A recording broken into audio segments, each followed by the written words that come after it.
میں قرآن پاک کا طالب علم ہوں۔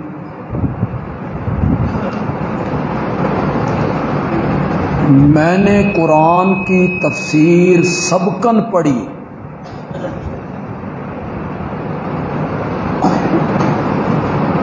سرسری نہیں پڑھی، سبقاً پڑھی، اور پھر تقریباً 28 سال ہو گئے ہیں۔ ہر سال شعبان اور رمضان کے مہینوں میں وہ تفسیر پڑھائی بھی۔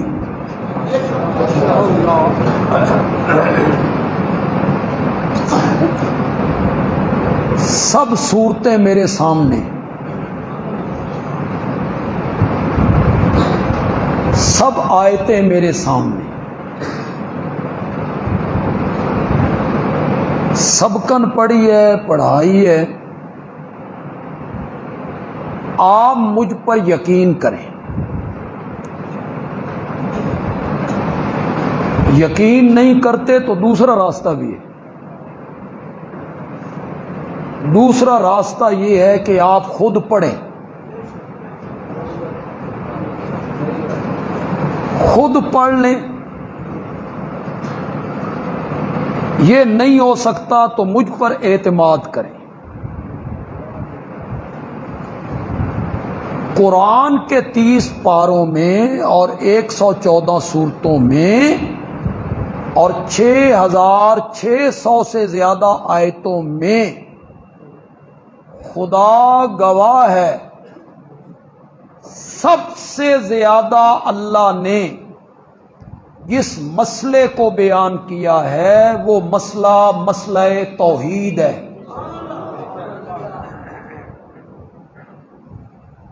رنگ بدل بدل کے، دلائل بدل بدل کے، انداز بدل بدل کے اللہ نے سب سے زیادہ جس مسئلے کو بیان کیا وہ مسئلہ یہ ہے کہ اس دھرتی پر عبادت کے لائق صرف میں ہوں۔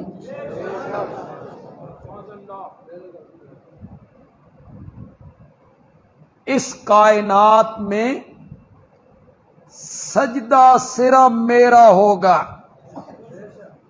نظر اور نیاز صرف میرے نام کی ہوگی، اور غائبانہ حاجات میں، مشکلات میں، دکھوں میں، تکلیفوں میں، جنگوں میں، غموں میں غائبانہ پکار کے لائق ہے تو صرف میں ہوں۔ اسے انداز بدل بدل کے بیان کیا، شرک سے روکا۔ سمجھ میری بات آ رہی ہے؟ شرک سے منع کیا، سمجھایا۔ بعض اوقات اللہ نے آپ کی سطح پہ اتر کے سمجھایا، تاجروں کی سطح پہ اتر کے، فیکٹری کے مالکان کی سطح پہ اتر کے اللہ نے مسئلہ توحید کو سمجھایا، مثالیں دے دے کے سمجھایا۔ اللہ نے کہا ایک غلام ہے، ایک نوکر ہے جس کے کئی مالک ہیں، مالک بھی ضدی، متشاکسون، حق دھرم، کمپرومائز نہیں کرتے۔ نوکر ایک، مالک کئی۔ ایک مالک کہتا ہے تو تیار ہو، میں نے صبح تجھے لاہور بھیجنا ہے۔ دوسرا مالک کہتا ہے اس نو گولی مار، میں تے راول پنڈی بھیجنا۔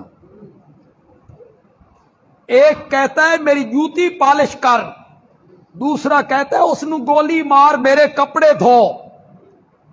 نوکر ایک، میں بات مکمل نہ کروں اور آپ سمجھ جائیں، مزہ تو یہ ہے نا۔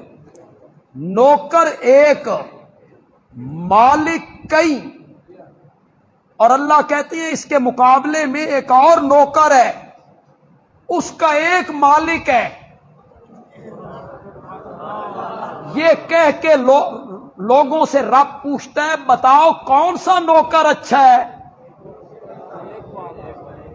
جس کے کئی مالک ہوں، سولی تے لٹکے اراوے نہیں، بھورے جتنی عقل بھی ہو تو وہ کہے گا نوکر وہی اچھا جس کا ایک مالک ہو۔ اللہ نے فرمایا بندہ وہ اچھا نہیں ہوتا جس کے کئی مشکل کشا ہوں، بندہ وہی اچھا ہوتا ہے جس کا ایک ہی مشکل کشا ہو۔ رنگ بدل بدل کے ساتھ آپ کی سطح پہ اتر کے سمجھایا، آپ کی دکھتی رگوں پہ ہاتھ رکھ کے رب نے سمجھایا۔ پھر اللہ ایک مثال دیتے ہیں قرآن پاک میں، بیٹا میری طرف دیکھو یار، تو انتے میں سمجھانا چاہوں، اے تے سمجھی سمجھائی قوم، آپ سمجھ گئے تو انشاءاللہ ہماری آنے والی نسل سمجھ جائے۔ آپ سمجھے بیٹا، پھر اللہ ایک مثال دیتے ہیں، اللہ کہتے ہیں تیرا ملازم ہو، تیرا غلام ہو، تیرا نوکر ہو، تیرا پیارا ہو، گھر کا فرد ہو، غلام ہو، نوکر ہو، کیا تم اپنی جائیداد میں، اپنی ملکیت میں اسے حصے دار بناتے ہو؟ تھوڑی دکھتی رگ تے رب نے ہاتھ رکھیا، تو میرا پیارا غلام ہے، تو میرا پیارا سیلز مین ہے، تو میرا پیارا نوکر ہے، ادھی زمین تیری تے ادھی میری، ادھی فیکٹری تیری تے ادھی میری، ادھا باغ تیرا تے ادھا میرا۔ اللہ کہتے ہیں کرتے ہو اس طرح؟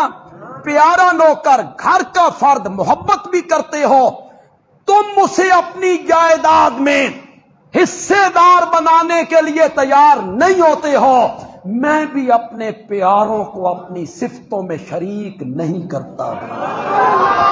اللہ نے اس سطح پہ اتر کے بات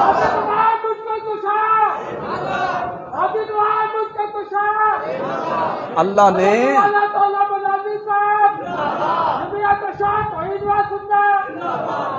ایک نعرہ اس دے نام دے ہی مارو یار، محمد ابو بکر، ہوں ٹھیک ہے، نعرے شارے چھوڑو یار، میں تو ایک درد دل ہے میرا، جب اللہ کی توحید میں بیان کرتا ہوں میں خود بھی ہوش نہیں رہتا۔ توحید مسئلہ ہی ایسا ہے، اللہ کی وحدانیت، اللہ کی الوہیت۔ وہ بھی کوئی بندہ ہے جو کبھی یہاں جھکے کبھی وہاں جھکے، وہ بھی کوئی بندہ ہے جو پیشانی یہاں بھی رگڑے اور وہاں بھی رگڑے، وہ بھی کوئی بندہ ہے جو پیشانی مزار کے باہر بھی دھرتا ہو، پھر قبر پہ بھی دھرتا ہو، پھر یہاں بھی وہاں بھی، آگ کے سامنے، پانی کے سامنے، وہ ایک سجدہ جسے تو گرا سمجھتا ہے، ہزار سجدوں سے دیتا ہے آدمی کو نجات۔ سجدے کے لائق تو صرف یہی قرآن سمجھانا چاہتا ہے، 30 پاروں میں بار بار قرآن یہی بیان کرنا چاہتا ہے، اس کائنات کا الہ صرف میں ہوں، اس کائنات کا معبود صرف میں ہوں، اس کائنات میں مشکل کشا صرف میں ہوں، اس کائنات کا مسجود صرف میں ہوں، اس کائنات کا مقصود حقیقی صرف میں ہوں۔ یہی تو بیان کرتا ہے ان المساجد للہ۔ یہاں کہیں لکھا ہوا ہے کہ نہیں لکھا ہوا؟ ان المساجد للہ فلا تدعوا مع اللہ احدا۔ واہ میرے اللہ، لوگ تو قرآن کے قریب آتے نہیں، تہاڈی اپنی قسمت، توان قرآن کسی کدی سنایا نہیں۔ وارث شاہ کی ہیرس میں سنائی جاتی ہے، سیف الملوک پڑھ پڑھ کے سنائی جاتی ہے، پڑھ پڑھ کے نہیں، گا گا کے۔ بلے شاہ کا کلام اور سلطان باہو کا کلام، ہم سناتے ہیں رب کا کلام۔ یہی تو فرق ہے۔ اللہ کے کلام کے مقابلے میں کسی کے کلام کی کیا حیثیت ہے؟ وہی پڑھ پڑھ کے سناتے رہتے ہو اور سر مارتے رہتے ہو اور ویلے کرتے رہتے ہو اور لٹاتے رہتے ہو. یہ کبھی نہیں پڑھا ان المساجد للہ، مسجدیں میرا گھر ہیں، فلا تدعو مع اللہ احدا، اللہ کے ساتھ کسی اور کو مت پکارو. مشکلات میں، حاجات میں، تکلیفوں میں، غموں میں، جنگوں میں کسی کو صدا نہ لگاؤ، کسی کو آواز نہ لگاؤ، کسی کو نہ پکارو. مسجدیں میرا گھر ہے. ان المساجد للہ، مسجدیں میرا گھر ہیں. میرے گھر میں پکار ہوگی تو صرف میری ہوگی.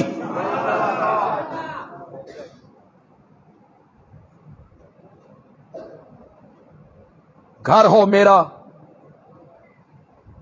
گھر ہو مولانا نذیر صاحب کا، گھر ہو اسلام صاحب کا، اسلام صاحب کا گھر ہو. ایک بندہ بیل پہ انگلی رکھتا ہے، گھنٹی دیتا ہے، اور اسلام صاحب کے گھر کے باہر کھڑے ہو کے کہتا ہے عبداللہ صاحب باہر آؤ. گھر کس کا ہے؟ اور وہ کس کو آواز دے رہا ہے؟ اسلام صاحب باہر نکل کے کیا کہیں گے؟ اسلام صاحب باہر نکل کے کہیں گے عقل نو ہاتھ مار،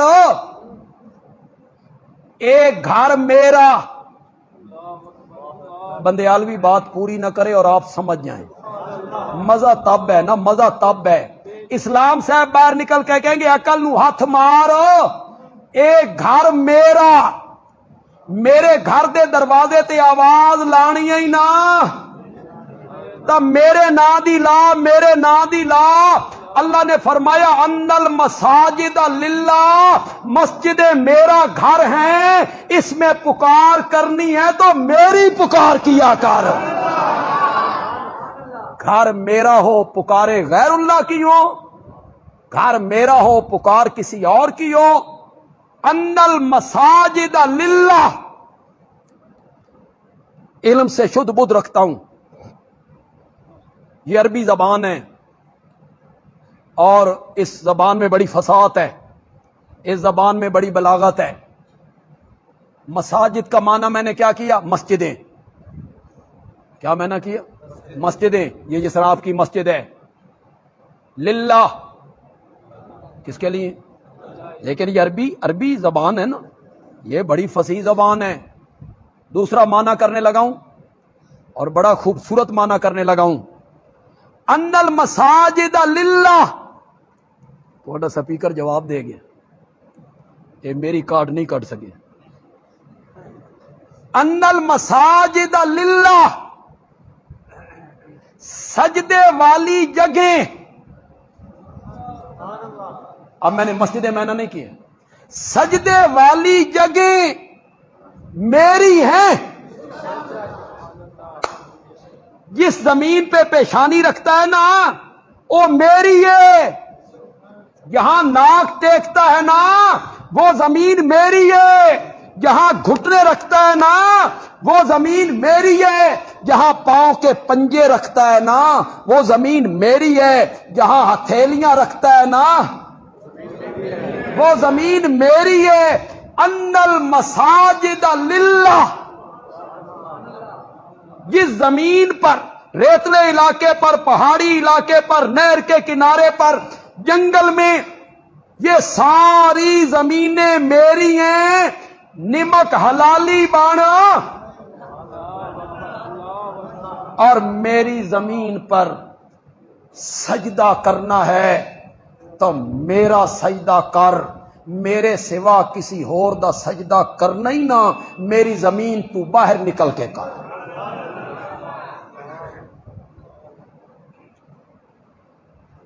یہ ہے قرآن. تسی حیران تے ہو رہے ہو بھئی اساں تو آج تک یہ گلاں سنیاں کدی نہیں. ایک تیسرا معنی سنو. ان المساجد للہ، سجدے والے اعضاء کن اعضاء پہ سجدہ ہوتا ہے؟ ماتھا، ناک، ہتھیلیاں، گھٹنے، پاؤں کے. یہ جو سجدے والے اعضاء ہیں نا یہ میرے ہیں، اے میں دیتے نہیں. اے تواڈے جو کئی بندے اللہ کرے نہ ہون اے گوڈے جواب دے جاندے کہ نہیں دے؟ ڈاکٹر کہتے ہیں نویں پواؤ.